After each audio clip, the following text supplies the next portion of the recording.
tayar semi slick yang paling bagus dari stok guys.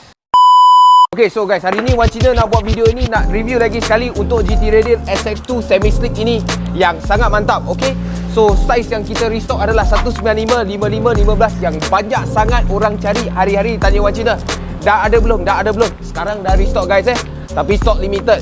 Limited nanti habis kita kena tunggu lagi sekali. Okay, so kita review spek dia sikit dulu. Okay, yang 3T tu track wear dia adalah 200, traction dia A dan juga temperature dia A. Okey, kita boleh nampak tayar ni bunga dia sangat cantik. Okey, kalau nak layan corner semasa kering tak, memang mantap juga tayar ni. Wan Cina pakai tayar ni dekat GT86 Wan Cina. Okey, so tayar ni memang Wan Cina pun pernah pakai.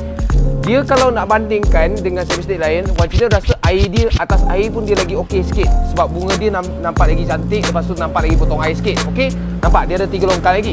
Ada juga yang 2 longkang saja, ada 1 longkang saja.